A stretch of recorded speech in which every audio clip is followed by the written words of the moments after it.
Sooner Nation, Thunder Nation, we are back. This is the Just Okay Sports Podcast. That is Just Oklahoma Sports Podcast, as well as Just an Okay Sports Podcast. So, if you like this podcast, please like, subscribe, follow, leave 5-star reviews, comments. Heck, leave us a 3-star review. We don't really care. Just kind of get our name out there. We'd really appreciate it. And again, anything okay and above, we're all right with. So, that's my brother Jared, who's along for the ride. How are you, sir?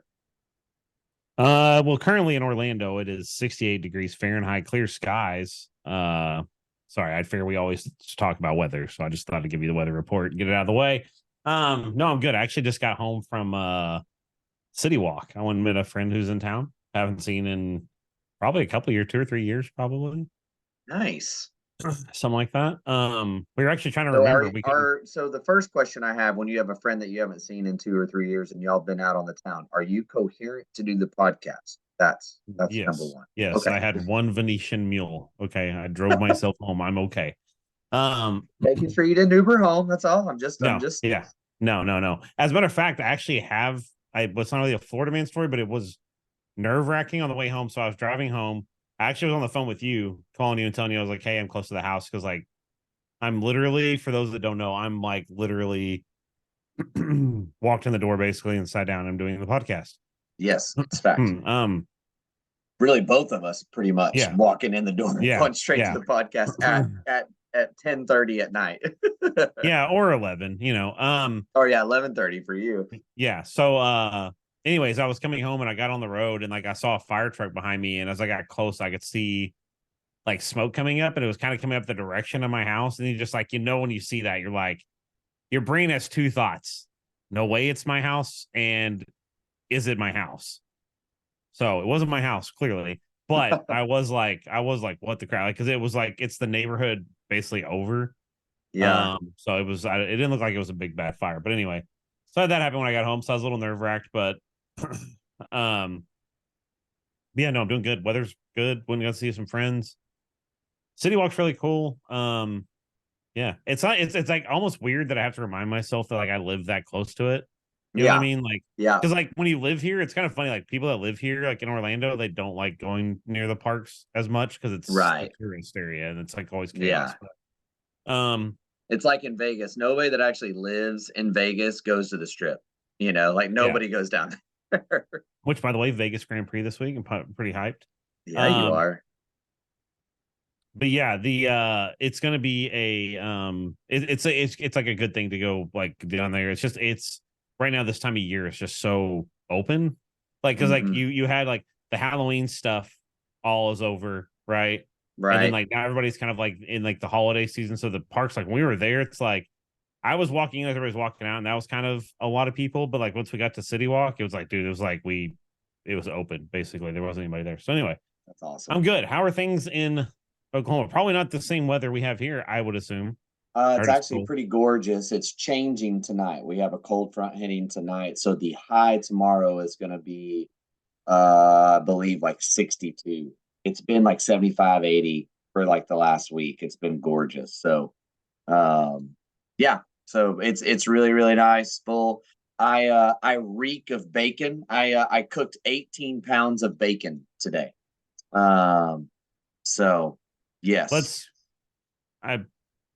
I'm trying to decide if I should ask or not ask why you cooked 18 pounds of bacon. I mean, I understand I have a very large love of bacon, but well, we do a thing every year. We send little packaged like Christmas box things to underprivileged children or whatever. So we pack these boxes, send it away, and we eat dinner beforehand, but we do Brenner. We do pancakes and bacon. So I had to make bacon for like 75 people. Who made today. The pancakes though? Jeez, that we had about 5 ladies come up, and we had like 5 griddles going, and they were all mixing and just dumping pancakes and just making pancakes from like sounds like chaos, but that's a good cause. That's cool. It was awesome.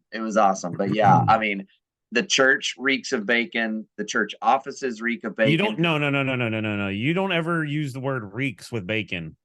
It has the aroma of It bacon. It is is. It now is great. I mean, I don't know that like it ever gets old, but I've been smelling and still am smelling bacon since 1 o'clock this afternoon. I feel like I'm just having the mental image in my head of me walking into your church right now, and like like you see like in the movies where like they walk into a church, it's like, oh, like they have like the music and all that. Like Yeah. that's because I would smell the Smell bacon. the My brain would bacon, be like, right. oh, this is holy ground. This is sacred. Oh man. So that's what I've been doing today. So, anyways, everybody's done with our pathetic lives. Let's get into some sports, shall we? And I thought, I don't know about you, just emotionally, mentally, even just from a time standpoint, even when we potted our review of this week and Bedlam, and even really the last 2 weeks, I think it's always good to kind of step away and have some perspective, right? And think on some things. And so, first of all, I would just say, like, is it oversimplifying it, Jared, just to say, like, quit losing the turnover battle? I mean, like, Yeah, I mean, I think that's a big part of it. I mean, the turnover battle is a component. I don't think it's the biggest part. really? Yeah. See, it was really, I mean, I knew it was a big part, obviously, but then you really do think about it, and BV mentions it in his press conference this week, right? Like in your 7-0 run that you go on, you turn the ball over 5 times in 7 games, and in your 2 losses, you have 6 turnovers. I mean, Yeah. it's Yeah, no, it, no, let me clarify. Um I do think it is a big part, right? But at the same time, I think I say it's a component because I don't think you can say like, well, DG threw a pick and that's why, like they still should have been in a position. They still had enough to overcome that. You know what I'm saying? So like it is right, and important, that's but and that's what I mean by it. Like in both games, you're there to win it. So if you would have just won the turnover margin, you yeah, probably win both those games. yeah, Like yeah. that's what I mean. Like that's not to say there's not a bunch of other problems. That's not to say there's not a whole lot of other things to work on. But just as simple as if you would just hang on to the ball and get back to what you were doing in the early games of turning the ball over, which OU has done both weeks. It's really just been that they're turning the ball over more than their opponents are, right? And so if you would just get back to winning the turnover battle, you're 9-0, Well, right? I mean, yeah, it as much as we want to gripe about this play call or that play call or this player or that player and all the different things, get back to winning the turnover battle. You get back to winning the turnover battle, not turning it over and creating turnovers on the other side. well, I think what we also have to highlight is, especially obviously in the Oklahoma State game, those turnovers were pretty much unforced, right? Right. That's a huge thing. Like that's discipline, and I've already vented my frustrations about that. Yeah. Um, but yeah, I mean, yeah, there's some unforced. There's just some. Yeah, they just need to clean it up. It's lack of discipline, right? Like Yeah. we've seen.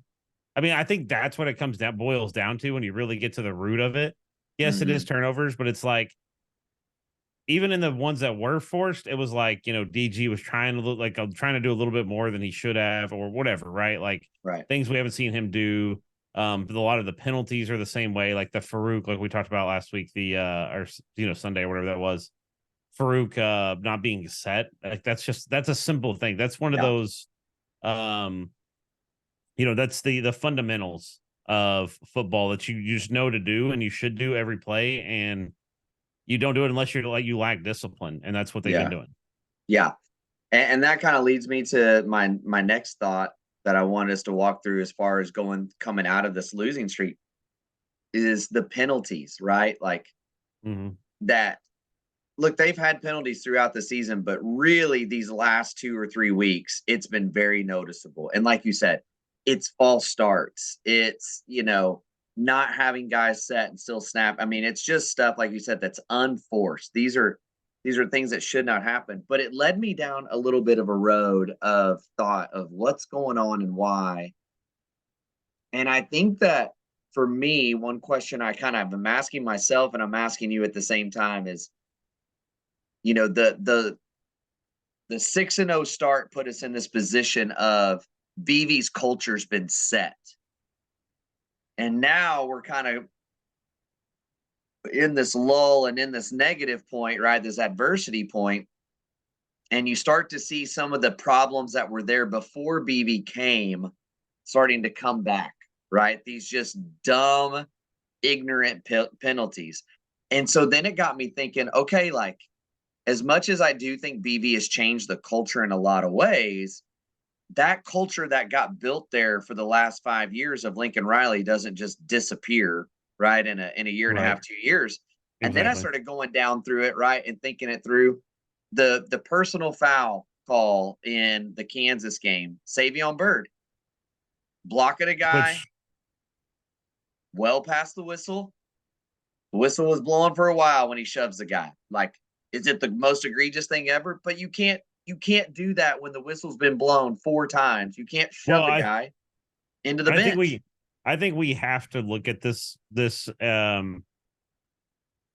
because like I roll my eyes a little bit, but I think we also have to we're gonna have to live in the world that, whether you believe in conspiracies or not or whatever, the margin for OU to make those sorts of errors is much thinner, it would appear, than it is other teams. Like, you have to be aware of that.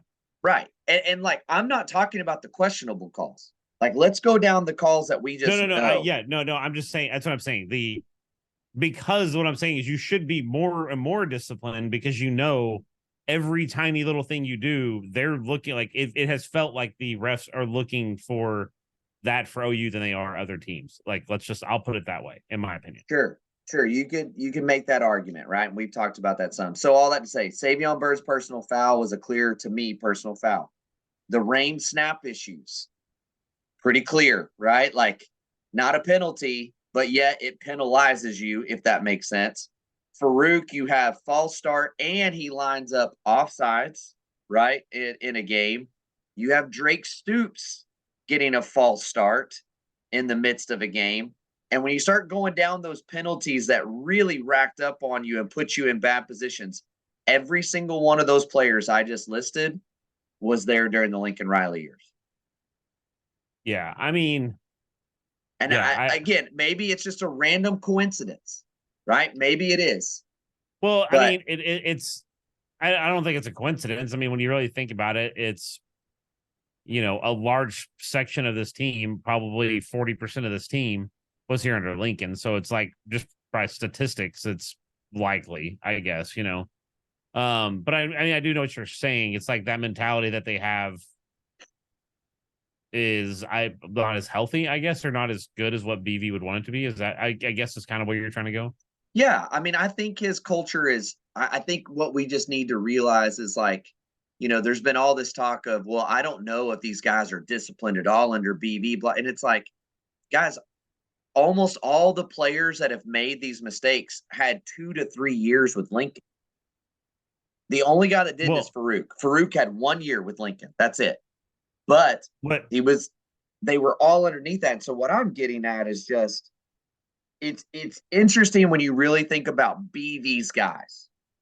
Right. They're not the ones making these issues. They're not the ones making these mistakes. The guys he brought in under him, with his mentality, with his culture, right?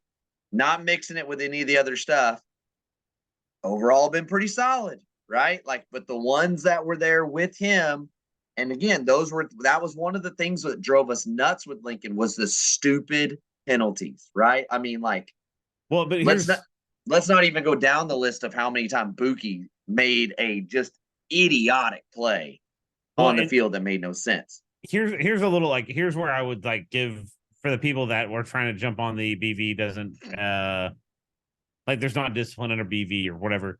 I think one little difference that I've noticed, and maybe again, this is, I guess, somewhat in hindsight or whatever, when people would do dumb things under Lincoln, a lot of times guys just walk to the bench. Like, so sometimes they would stop and, like, have Lincoln or Grinch or whoever tell them you're an idiot. But, like, a lot of times they just walked to the sideline and sat down.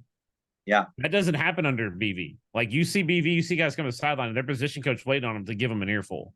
Right. Yeah. And I remember, like, it's one of those dumb, like, it's like one of those, like, the old football player in me or whatever. It's like, dude, if I walked past my coach, Like I straight up like I remember I was watching a game one time, in the Lincoln Riley era, and that happened. Somebody, maybe it was Buki or whoever, commits an egregious penalty and walks straight past the position coach. I was like, dude, I guarantee you, if I did that to one of my coaches in high school, I would have got my face mask ripped off of my face. Like, Yeah.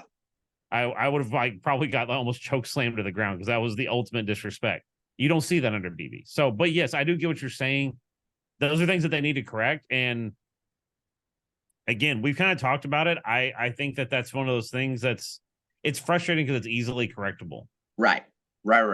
And I think that the next point I want to make, as I've kind of thought through all this, is I think in those first 6 weeks you saw a hyper focus. You saw a team that knew that they were, 6-7 and a 49-0 loss to Texas.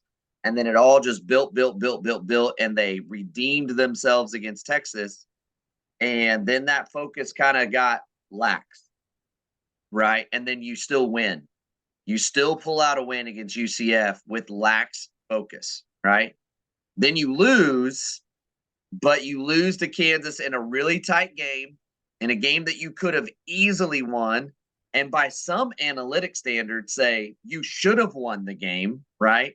But you relax again. And so in both those instances, in all those instances, it's easy to, everybody's telling how great you are.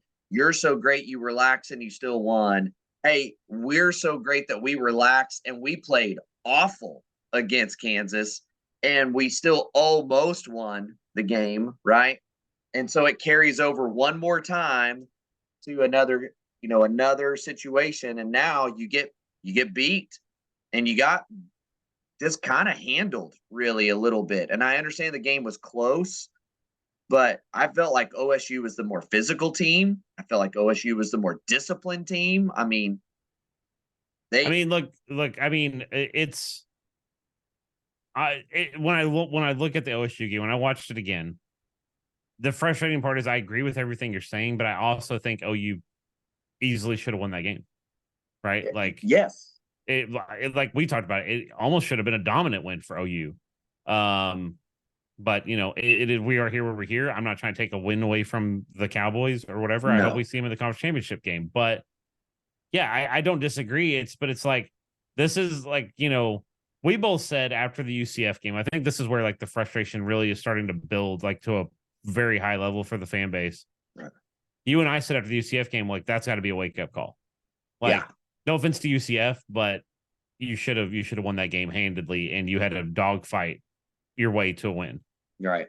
And then Kansas happens, and it's like, okay, well, you have a loss now, so that really has to be a wake up call. And then it's like, then you go out the next week, and like you said, you probably the most undisciplined game they've played all season.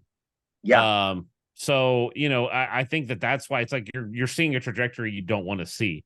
So this is like got to be one of those, like, this is one of those weeks where you feel like BV and staff, like they need to go like old school, like running bleachers or doing whatever to punish some people to be like, you don't do that crap anymore. But yeah, I do agree with you. Like they've got to get their heads right. It's just, I don't think that's where they're at right now. And let's also not diminish that against OSU. You're missing a bunch of key components right there from injury. You got Pearson out the whole first half because of a targeting call. You got Stutzman out injured. You had Gentry that was on and off the field, banged up the whole game. Yeah, not playing. I never obviously. Have you heard any more about? Okay, so I don't know. That was one thing. Like to go to your point, I really thought like the way the whole Key Lawrence thing went down. Yeah, it was really random, right? It was like he walked off the field fine. Didn't seem like anything. They said he went to the locker room. I wonder if he didn't try.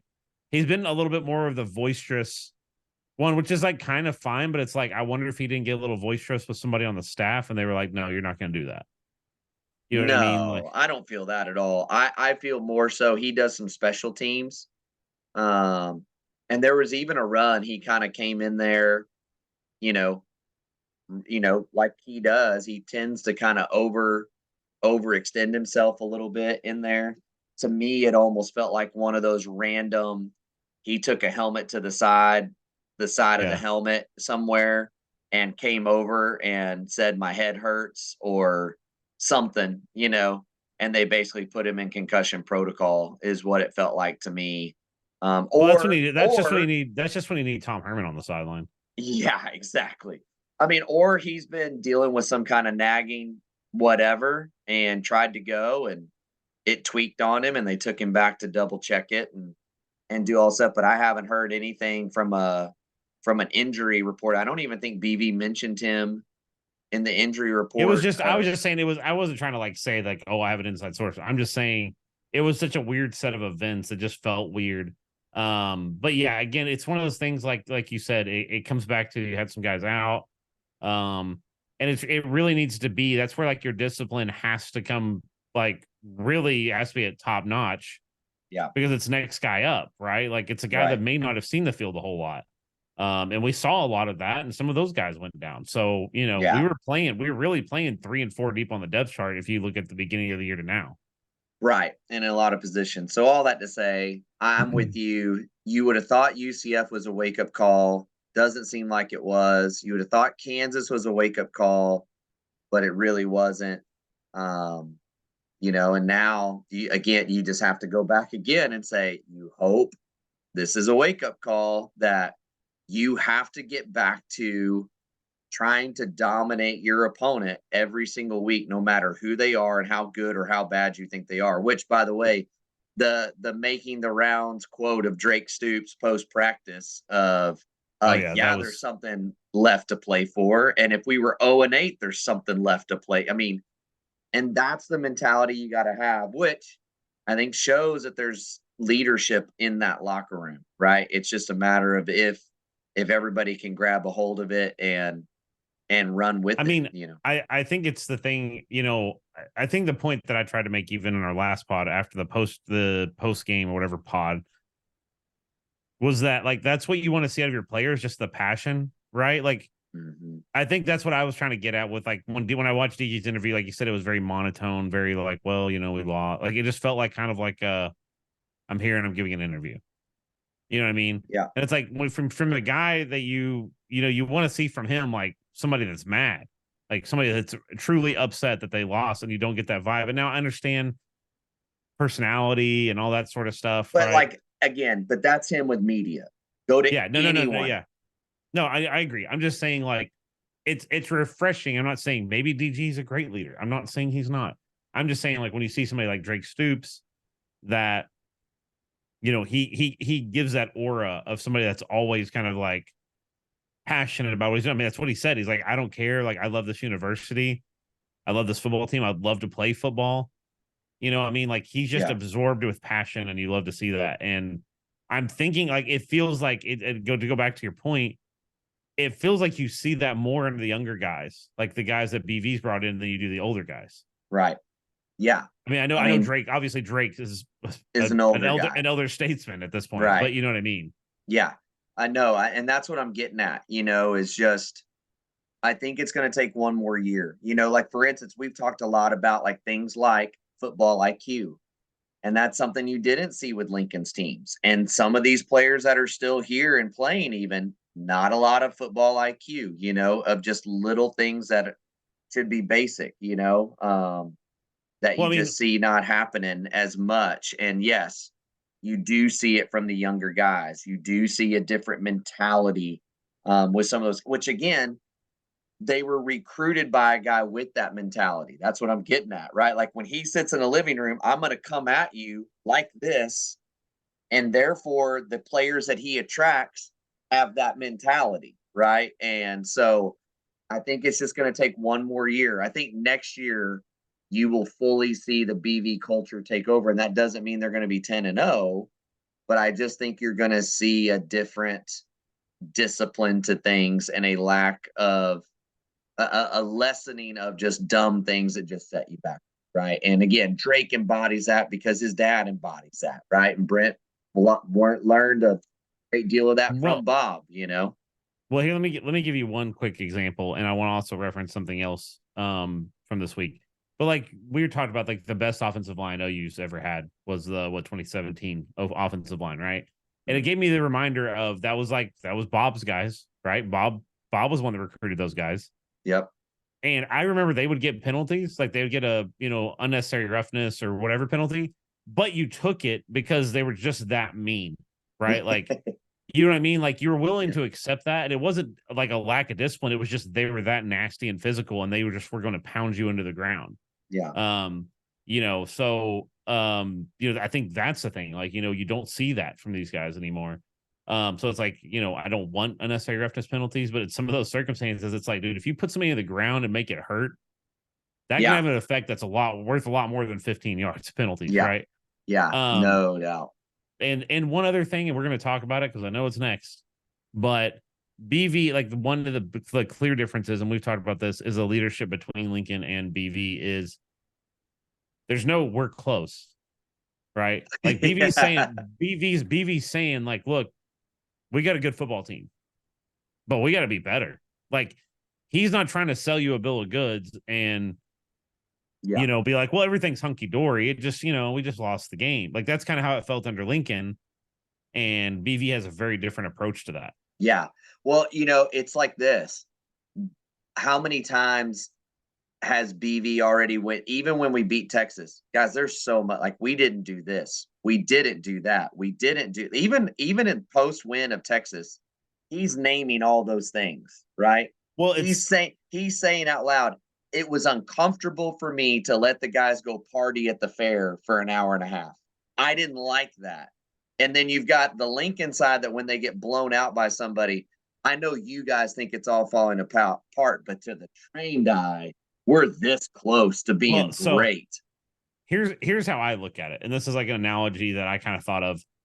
Lincoln's like the mad scientist, right? Like he's a genius, right? Like we can admit that he's a genius. Mm-hmm. Offensively, he can make crazy plays and play calls and everything else.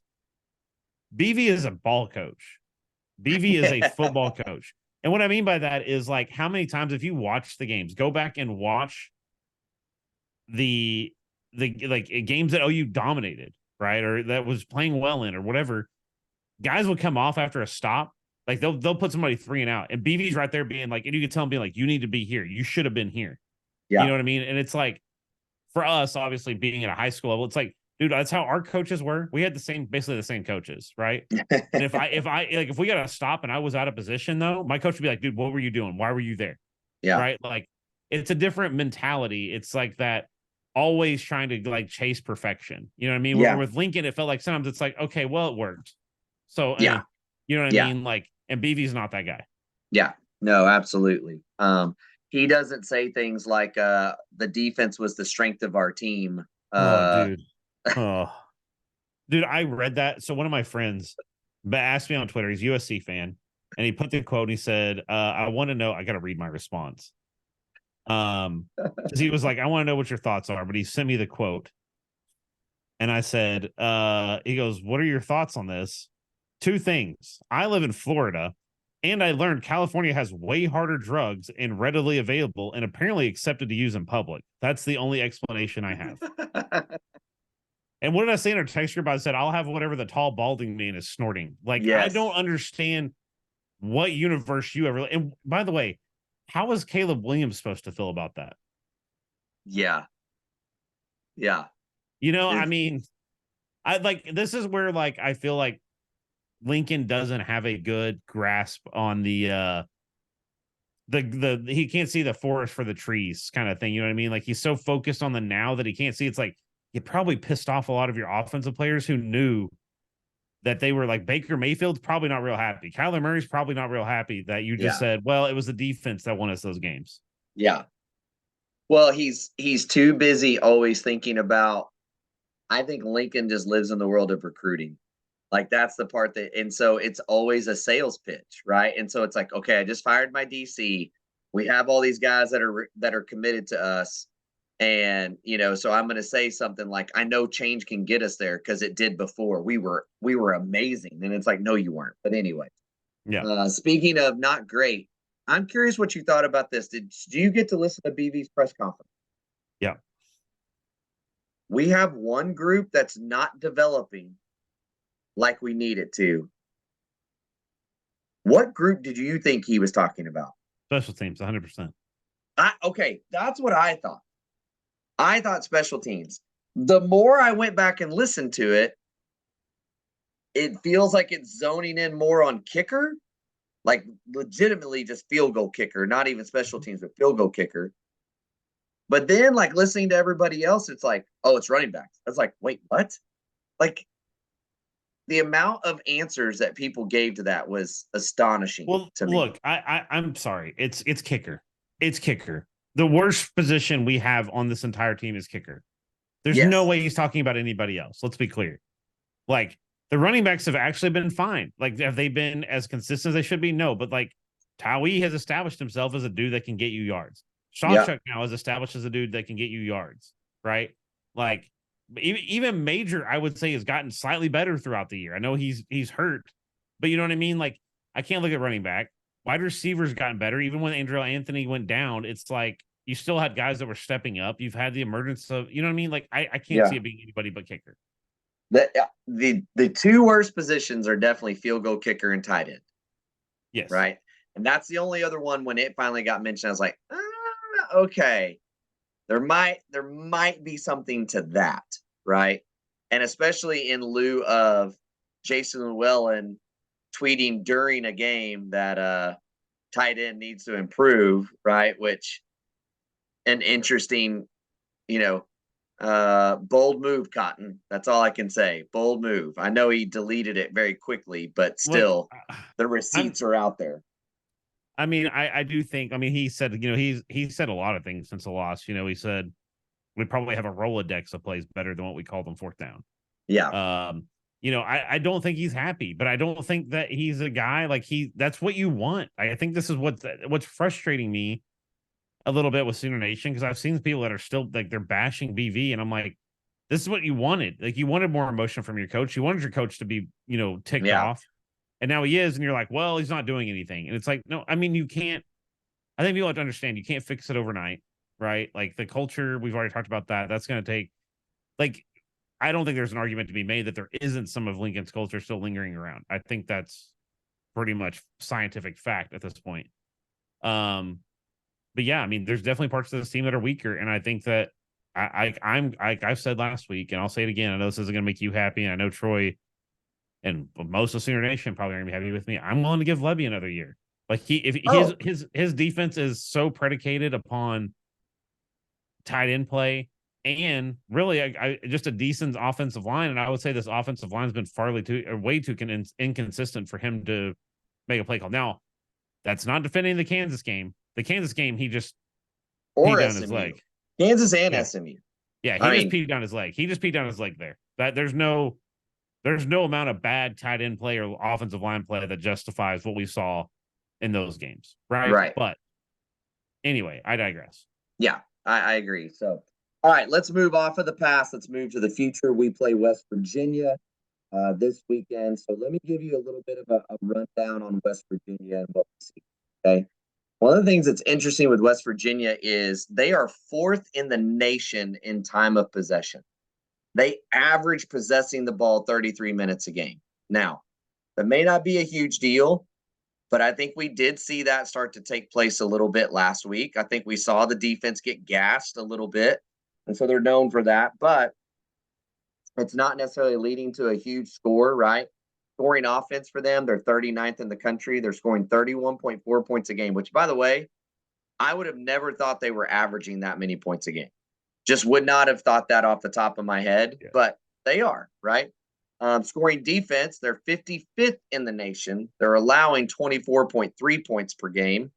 And so that's where they are. And they are 7th in the country in rush yards per game. So again, in two different categories, which it kind of makes sense. They kind of go hand in hand, right?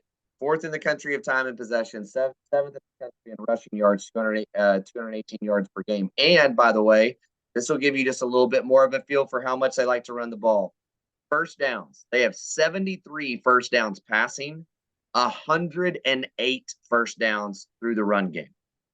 Right? So definitely a heavy run team. Just by comparison, OU only has 90 first downs rushing this year. They have 123 passing. Okay? So that's kind of who they are. A little bit of what they are. It is a ground pound, control the clock, control possession team. You've got to stop the run. Fair enough? Fair enough. I mean, I think when you go back and you like, I've watched 3 of their games. I feel like when you watch them, they're very much a team that if you put them like in 3rd and 8, even, it's pretty tough on them. Yeah. Like they're not a very potent passing attack. I think they're strong, better than you would think. But if you put them in those sorts of situations, I think it's one of those they're 4 yards in a cloud of dust sort of teams most of the time, right? Yeah. But yeah, I mean, this is a team this is gonna be again. Uh, Weird that we're talking about all these Big 12 teams. And it's like, yeah, you got to really have good run defense. It was such a pass happy league for 10 years or whatever. But yeah, I mean, I don't know. Did they give it? One thing I don't remember. They didn't give an official status on that. I can't see Danny Stutzman being back like 100%. Yeah. I mean, they're saying he's practicing and stuff. I I don't know. Maybe. I mean, maybe. I see if he plays, he only plays like no more than half the snaps, right? So I think you're gonna see a heavy dose of Kip, and I think you'll see a heavy dose of probably Kanik and maybe Kobe or something Kobe, like yeah. that. Yeah. Which, by Um the way, I want to say again, it was so funny listening to radio people today that, including a insider that has all the inside information, um, got their, somebody calling in and going, well, Kip's obviously going to start, right? Instead of Kanik if Stutzman's back. And it's like, maybe not, maybe not. Folks, we have said it on here 1,000 times. Kanik does not play the same position as Kip Lewis. Kip Lewis plays the same position as Stutzman. That's one of the reasons he hasn't played much this year is they play the same position. Okay, now Kobe McKenzie is the one who plays the same position as Kanik. Right right. now, can Danny flip over and play the other linebacker position? Yeah, and is that his best? I don't know. Um, so I that mean, part is going I to think be interesting. I think the argument to be made is right now that you would probably hope, like, given that Danny was healthy, that you would hope that they like Kip and maybe Danny have kind of been like doing the rotations of those positions a little bit to get some heavier familiarity with them, right? So that Hmm. they could interchange. Because I do think Kip had a hell of a game. Oh Um, yeah. like I said, I'm so glad that I bought his stock when it was like 1 cent, 1 cent, 1 cent a share. You guys are all on the Yeah. bandwagon way in the back, and I'm sitting in first class. So, um, yeah, I mean, I do think there's going to be like this is going to be a linebacker game, but it's going to be a defensive line game. I mean, they do have um their offensive line can make running lanes. So you're going to need your defensive line to be able to control that as best they can and Yeah. have your linebackers fill them. Yeah. So I do think OU has a very good chance at while they like you look at those stats, you're like, oh man, this is going to be you know 45-35 game. It's like I really think it might be a low. And when you really watch their games, or you look at their scores, it's like a lot of those points have really come in like 3 or 4 games, Yeah. right? Like some of their games, they've only scored like when they played Pitt, I think it was like they only scored like 10 points or something. You know what I mean? Yeah. Like I know it was early in the season, but yeah. So Well, yeah, even it's gonna be last week they scored 50 something points, which was, an anomaly for them. yeah. They're normally not up there. So I agree with you on that. The, I think the they're the way I would also phrase it is they're a scrappy team. Like they're that yes. team that plays up to their competition or maybe even down to their competition to some degree. Um, so if they're playing, they could be playing Bama and it's going to be closer, or maybe Bama's a bad example this year. Georgia or whoever, right? They're going to play it way tighter than it probably should be because they're just that kind of team. Yeah. It's been interesting, right? Because Neil Brown goes there, offensive coordinator in his past, offensive minded coach. And yet they have been a very physical defensive team since he's been there. The offense is what has struggled a lot, but and yet again on their offense, just to give you one other stat that I think is pretty impressive. Green, the quarterback for West Virginia, he is only completing 53% of his passes. Okay. but he also only has 2 interceptions on the entire year. 2, Yep. which is really impressive. And that dude can go when it comes to the running side of things. You give that guy a lane and don't put a hand on him, he is gone. He can fly. And my only fear is because it feels like they did this against Bean, and it even felt like at times they were doing it a little bit last week to try to defend against Ollie Gordon. The D line has to fire off the ball and push the line of scrimmage backwards. They have to. Now, do they need to hold their rush lanes and their run defense lanes and their gaps and all the different? Yes, but you can't be playing catch all the time. You've got to go and take the attack to them and move the pocket, move the line of scrimmage, in my opinion, because look, Green and then their lead running back is Donaldson. Those two guys combined right now through 9 games have almost 1,200 yards rushing.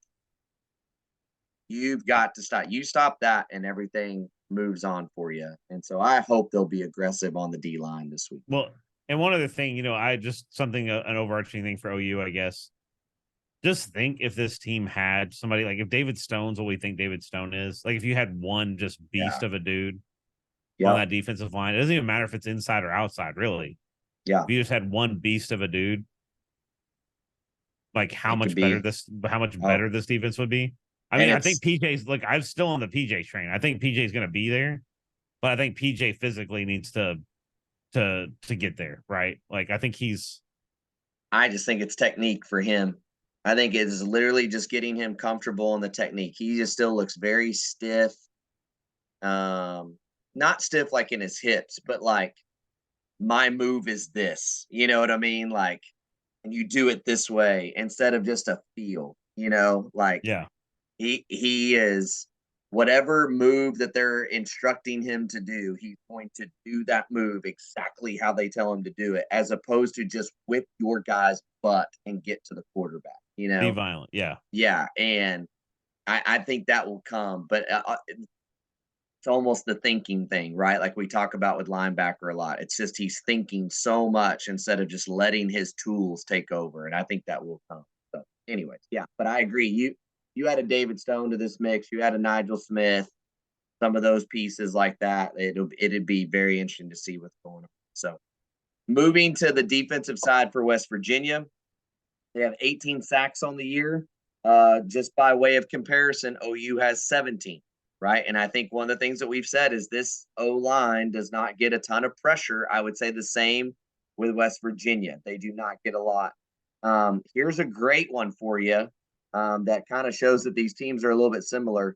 The top 4 sack guys for West Virginia in the last 3 weeks have 1 sack. Right. That's how little pressure they are getting on the quarterback. Now, they only allow 139 rushing yards a game, compared to 227 passing. And then Lee Koba is his name, is their lead. To me, man, this should be a week, as far as I can tell, that DG goes nuts. If Lebby will be aggressive and call it up. Yep. I mean, I don't disagree with you. I also watching their game, I think there's a lot to be. I think you could kind of I want to see them attack the middle of the field, and I want DG to see it. Yeah. They don't have phenomenal athletes at linebacker, right? So you're not going to have linebackers who are going to be able to drop in coverage against Nick Anderson or whoever, right? And just stop them every play. So yeah, there's a huge. I mean, give DG some time. It should be game over.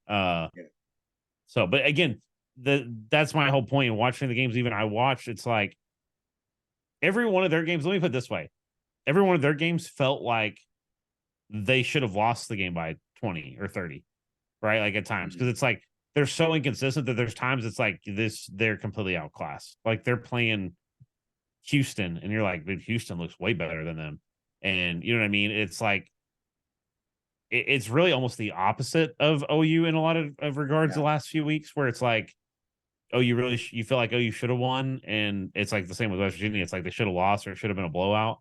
So it's just gonna be really interesting.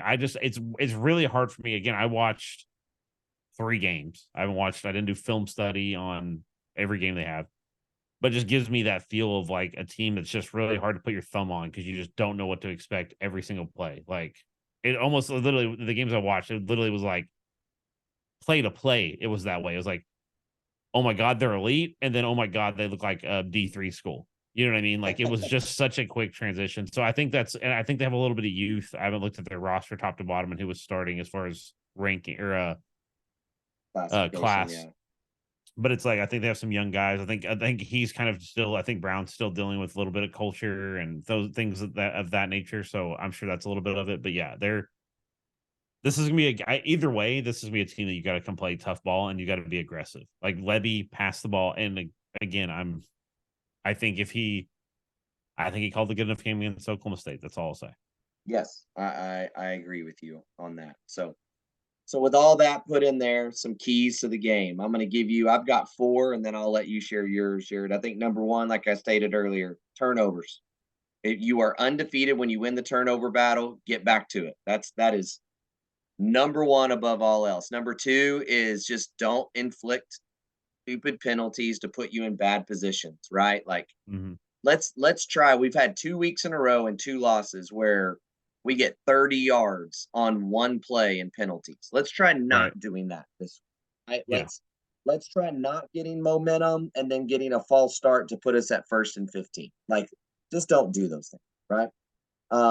For number 3, I agree with everything you just said about Levy. I thought he called a good enough game to win last week. At the same time, Levy, put all of your cute stuff in a box and lock it away.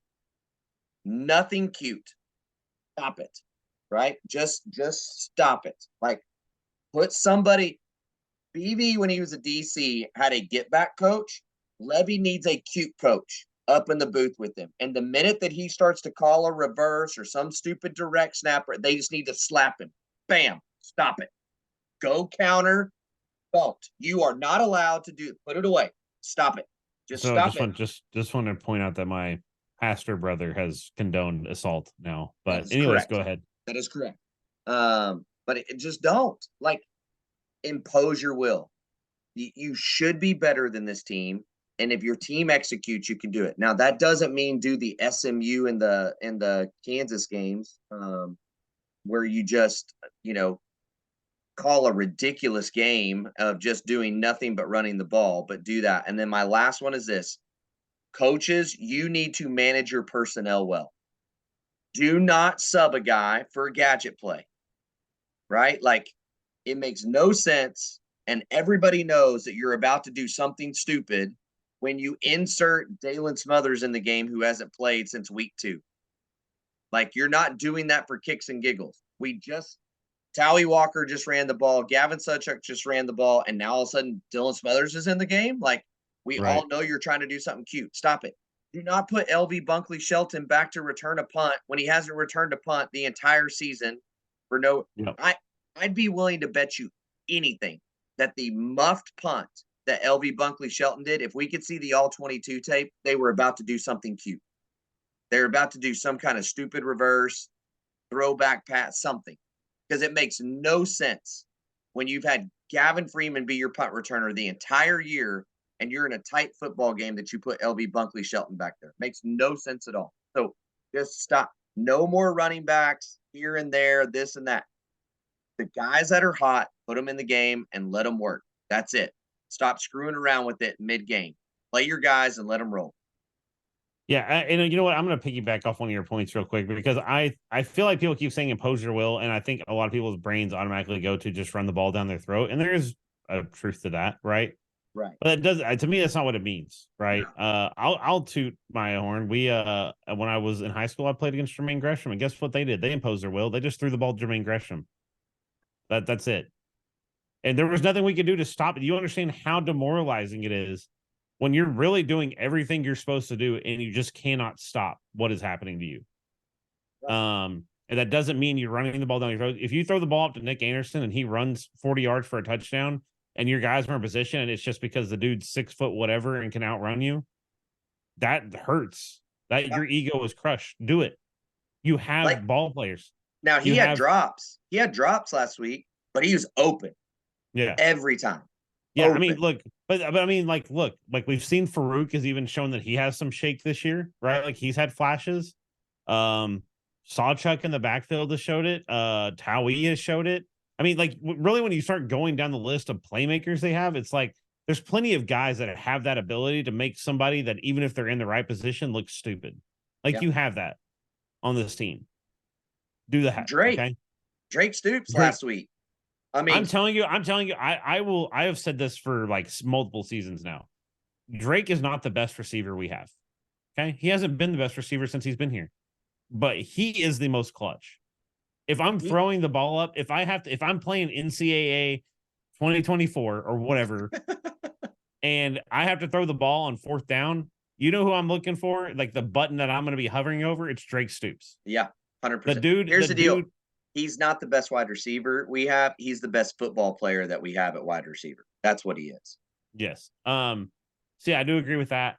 I guess I'll go like kind of a piggyback off another one. You kind of covered pretty much everything, but like I'm gonna actually, I guess I'm gonna zone in on one guy. DG, do what you do, right? Yes. But do it what you were doing the first 6 games of the season, where we were bragging about how you were seeing the middle of the field, right? We were bragging about how you weren't getting happy feet and you weren't trying to throw a 900-mile-an-hour fastball. And some of those little things that we've seen creep back in, like you've regressed a little bit the last few weeks. Right now, it's not been an overall regression, but just do what you do. Show us who you were the first 6 weeks. I think we could say 6 weeks wasn't a fluke. So be that guy. I think that's a huge component to that.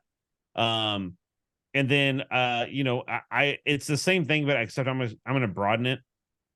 Well, I guess I'm really gonna be saying the same thing you did, but it's like, guys, let guys get warm, right? Like I feel like if you're not gonna apply this rule to everybody on the field, especially, let guys make mistakes. Right now, I'm not saying if somebody's out there punching somebody every play, pull them from the game. It makes sense, whatever. Right. But because somebody whiffed a block, don't pull them. You're crushing their confidence. That's what this is, the one part of this team that's really infuriated me. And it's like, the more I think about it, I try not to even think about the kicking team, because it's like, okay, we're trying to give Zach Schmidt his confidence back and pat him on the butt and be like, hey, you'll get him next time, buddy. And then we have other guys that make a mistake where it's like, really, when you watch the film, you're like, yeah, that was a mistake, but like I see why he did it. Like I understand the logic of what he was doing in that moment. And then you have somebody like Zach Schmidt. Right now, I'm not trying to pile on Zach Schmidt. I'm just saying, and there's others, Andrew Rame, I'm looking at you, my guy, that just let guys get warm, let guys make mistakes, and let guys play. Like let's establish what a personnel is. Yeah. Right. Because that's the big thing for me is it's so hard for me to tell you what our depth chart is in most positions. Like obviously DJ's your starting quarterback. Obviously Andrew Rame's apparently your starting center. If Stutzman's healthy and Canick's healthy, you got your linebackers. And outside of that, I'm going, I don't really know. You know what I mean? Even in the secondary, we've seen shuffling, right? So it's just a weird thing. It's just I want to see us we're way too late in the season, I feel like, to be trying to experiment so much with starting lineups and rotations. So those things to me, because like you said, watching the film, I think you're a better team. It's also going to be managing the highs and lows, right? Because this team, West Virginia, does appear to be a team, like I said, that's elite 1 minute and not the next. So deal with that high and then deal with the low, right? Like keep it, don't do this, right? Like don't up and down the whole game. Just run your course, do what you do, the whole team, execute your game plan, and just take the game as it comes. Yeah. Totally agree. So should be an interesting one. It's good that they're getting to come home as well. I think that will be helpful for them to try to get things back on track. So let's move off the West Virginia game and let's talk a little bit of recruiting. Not great news on the recruiting front. About 2.5 weeks ago, if you're one of those that follows future casts and crystal balls and all the different things that sites do, there was a young man, Eddie Pierre-Louis from Florida, offensive lineman, very highly touted. Oregon is after him. OU is after him. A&M's after him. UCF, Miami, all of them are chasing him down. There was a barrage of OU crystal balls and future casts. He was scheduled to be visiting OU on Saturday. It appears that visit is off. It also appears that all those future casts and crystal balls are incorrect. And matter of fact, it sounds like Oregon has inserted them into this conversation, which now leaves Grant Brix is the only one kind of left on the board that's a game changer in this class for OU. And that's a And dogfight with Nebraska now. and it's a dogfight with Nebraska. The only other rumor out there is that Josh Seaton, who is from IMG Academy with Jaden Jackson and with David Stone, is planning to visit in 2 weeks for OU. That he's going to be coming on a visit. And I will just say this. You better throw everything you got at IMG's guy. 2 bags. Hey, Bill, give up part of your paycheck. You got to do what you got to do. Because Brahms, where you at? We need some Brahms sacks. Right. But you need this. I mean, look, there's some guys with possibilities in this class. I think Josh Isosa out of Santa Fe could be a really good player. I don't think he is right now, but I think he could be.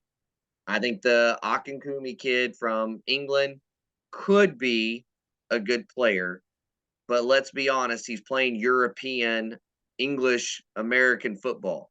I don't imagine that the level of competition and what is needed to be great is all around him over there right now, right? So we'll see.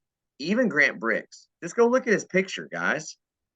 And everybody is building this kid as like the savior of the offensive line class. This is not a guy that's going to come in and start next year. Just look at his body. He is not a D1 body right now. Now, the cool thing is he kind of looks like an oversized tight end that's dominating people, which means if you can build him into a D1 body, he could be dominant. But that's probably a 2-year process before he's ready for that.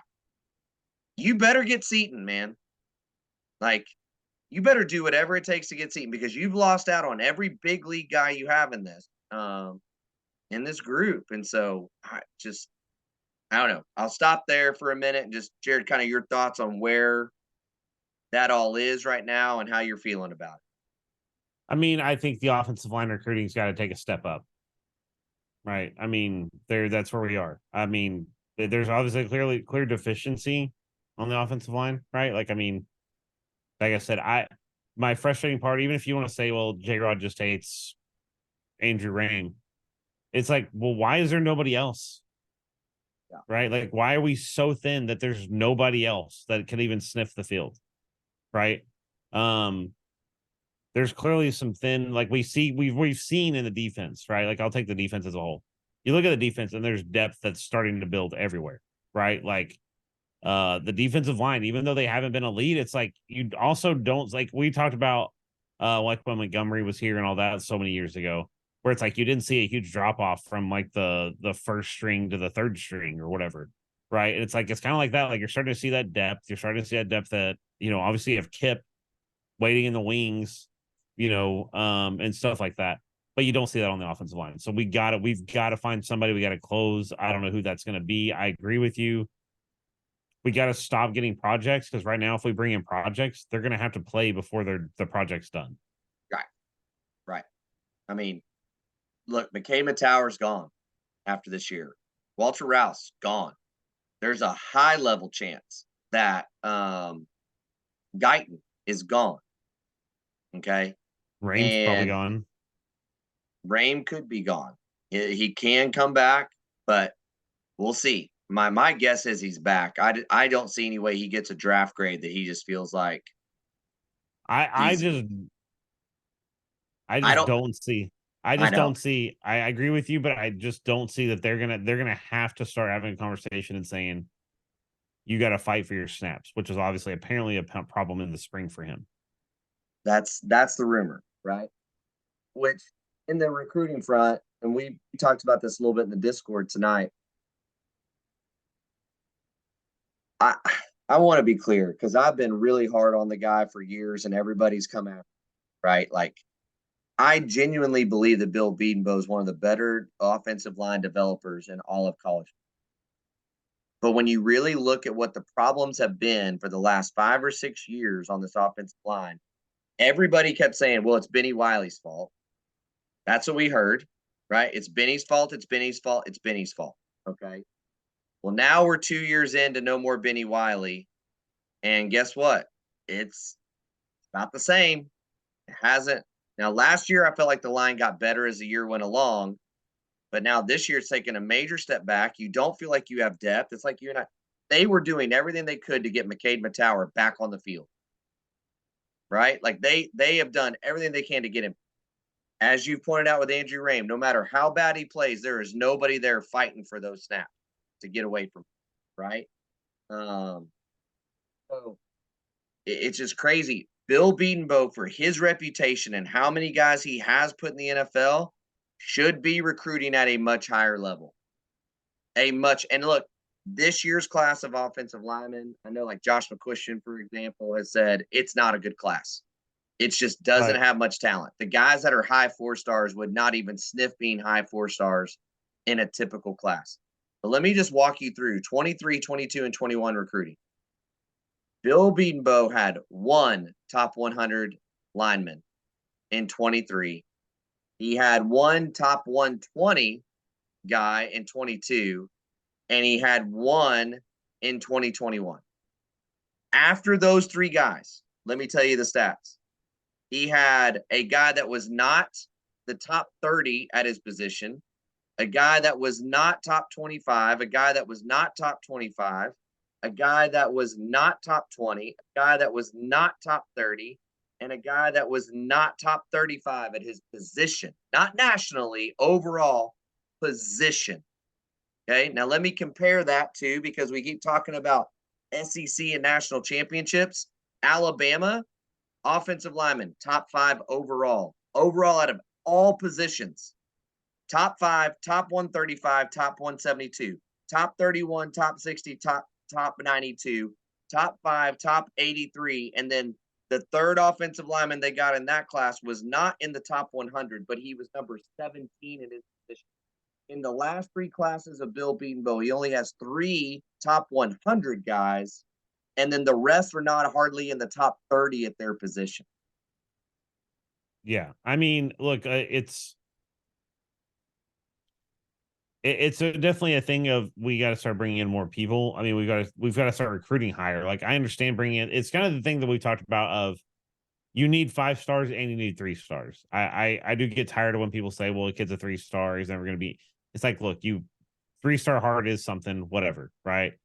But we're just not getting the 5 stars to go with it, and you really see that when you look at the Georgia, Bama, like you said, even Oregon and some of those schools that are making the come up now. Right. That's what they have. They have 5 stars and 4 stars, and they're just littered with them. And we really don't like. And it's like, look at Caden Green. Caden Green is our best guy, right? Out of this last class. And like I said, he's our second best offensive lineman already. Yeah. He's definitely 2A on this line, and that's the thing. Like, and here's the deal: Caden Green has not even scratched the surface of being developed. That's what I'm saying. But his talent is so high, right? Like it's there. And look, man, there's some evaluation problems too. We go back to those 18-19 classes. You're talking Bray Walker and Tremonde Moore, who were both like top 20 guys that never even played a down here. EJ Indomogar was supposed to be like the number 1 center in the country when they brought him in. He transfers out and he's never played, which is bad evaluation, right? Which I do think a little bit of that I do maybe think some of that was the culture in Lincoln, but yeah, I do agree with you.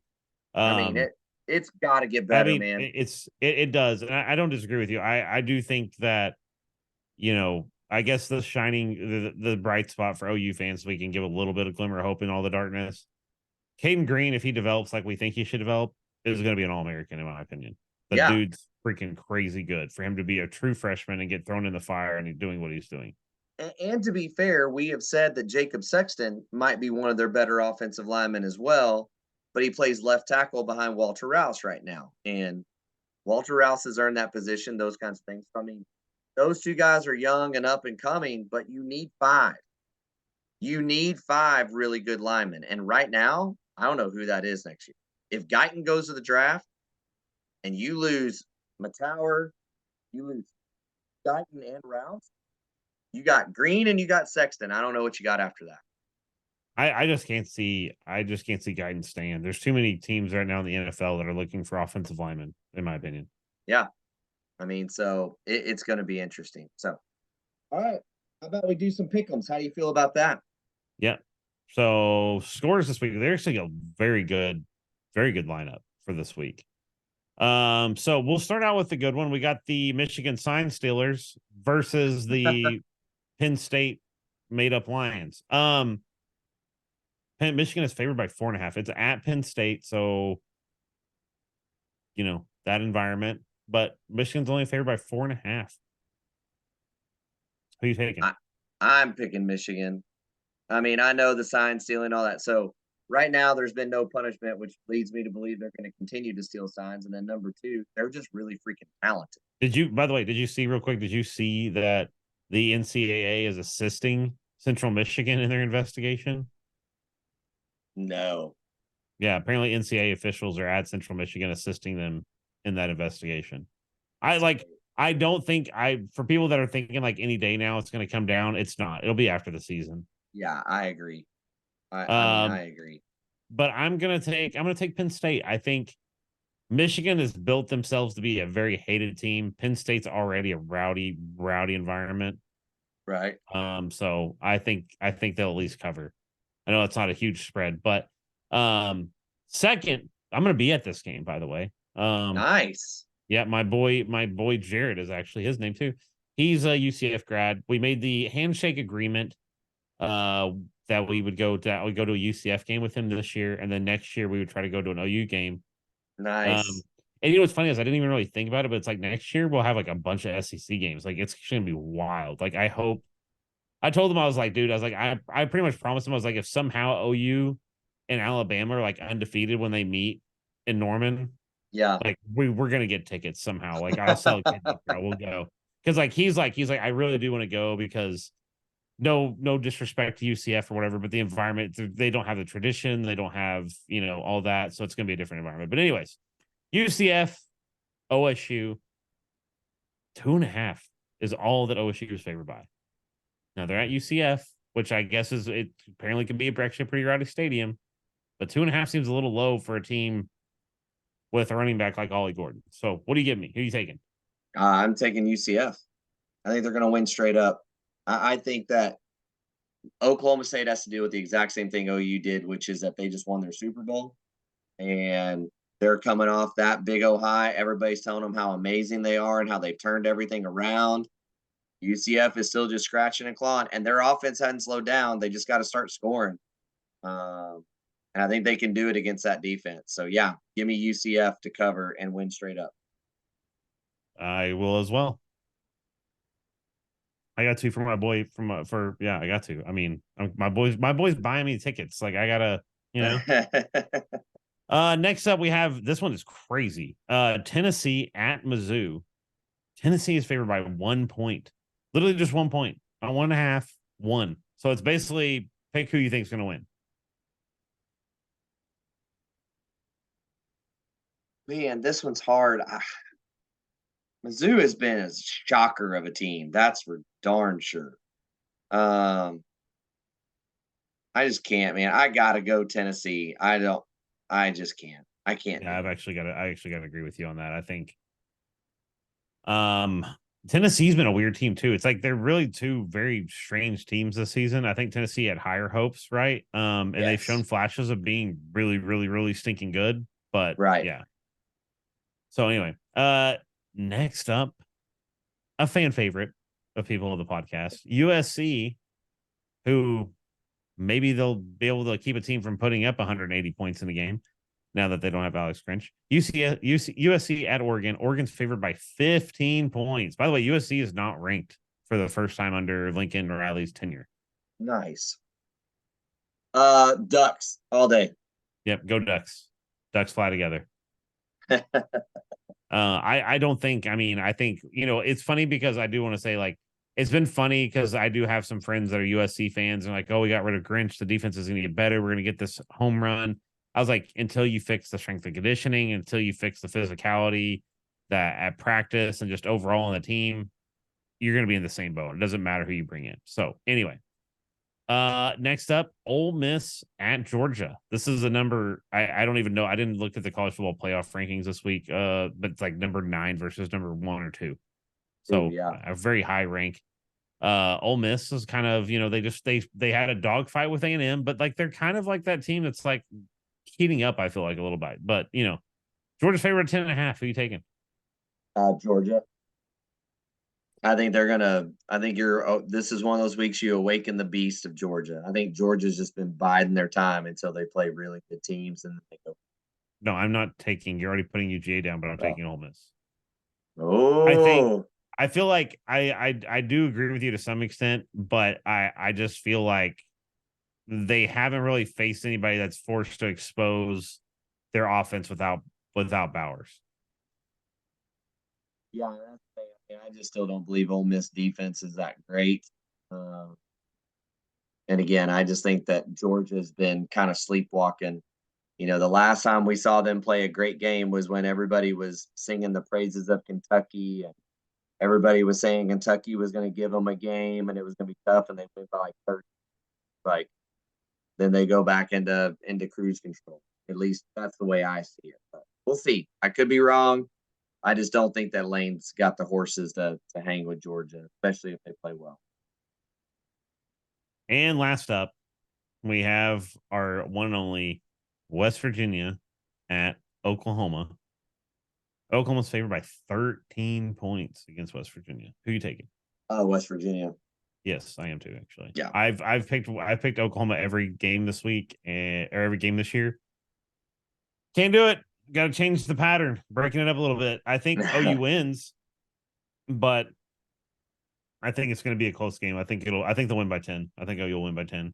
My score prediction will be 38-28. 38-28 for the good guys. 38-28. I'm not even sure it's going to go that far apart.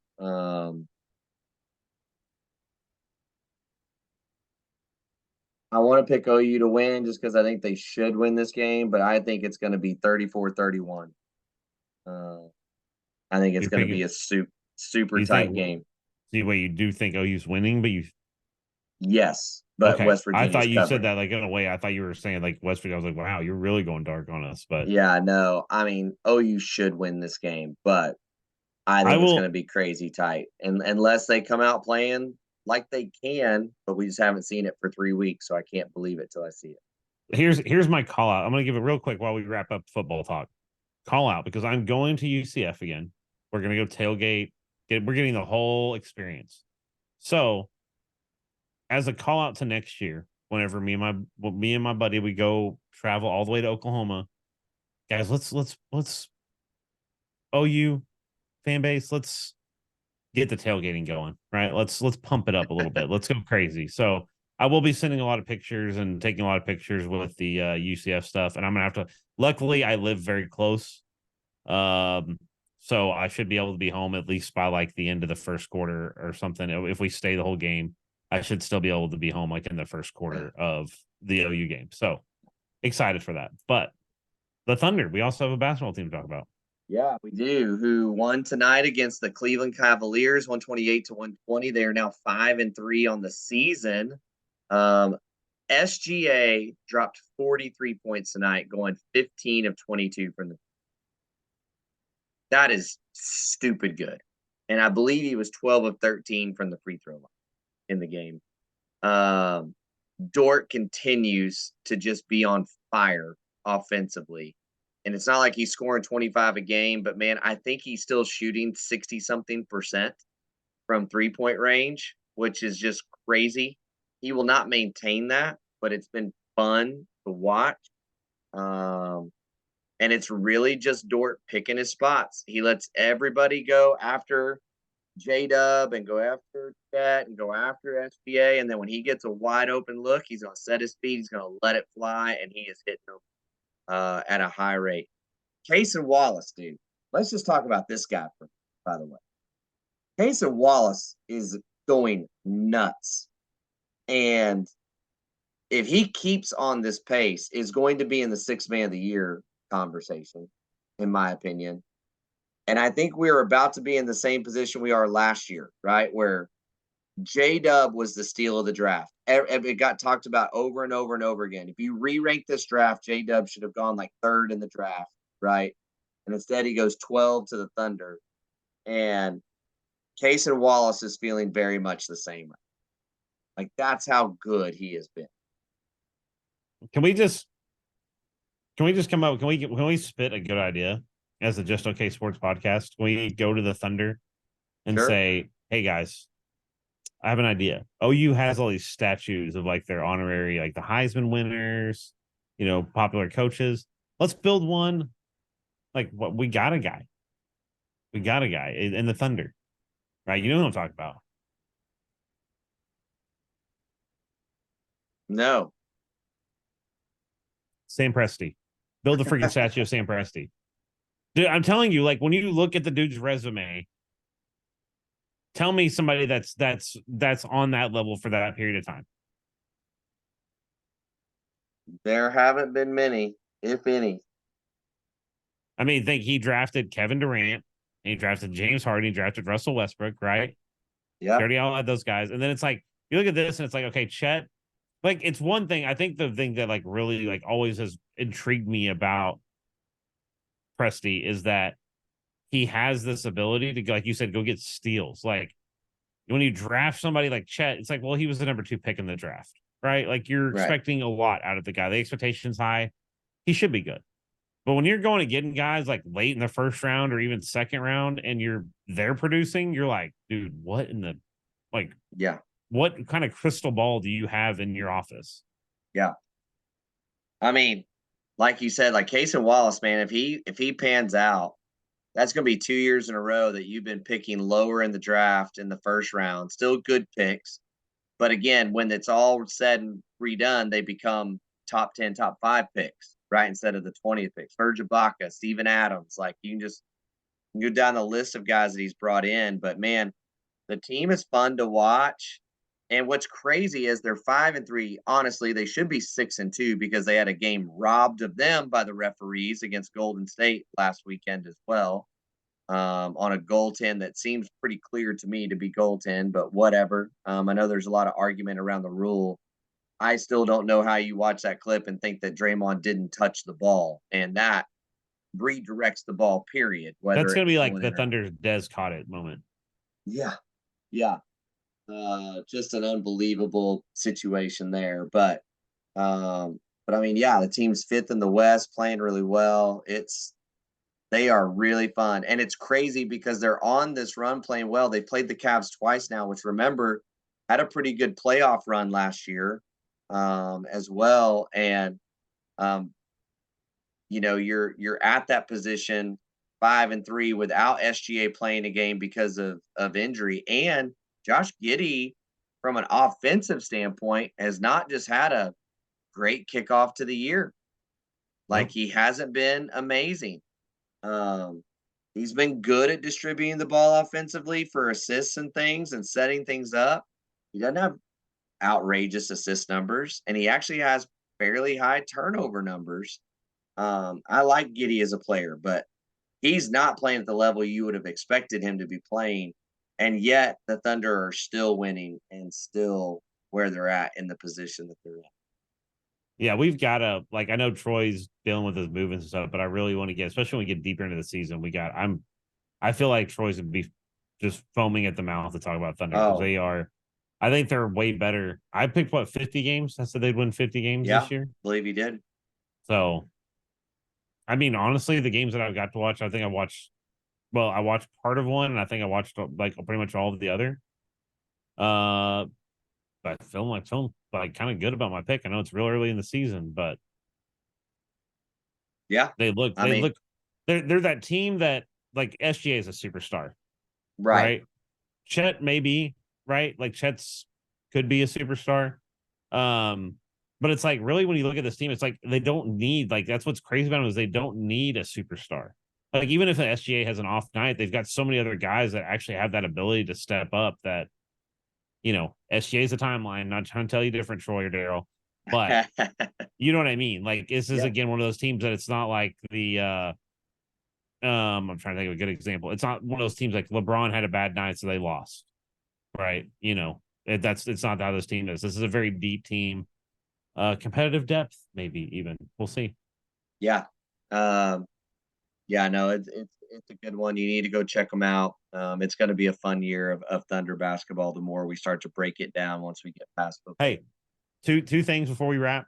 OU basketball looked good. Yeah, Women's basketball looked good.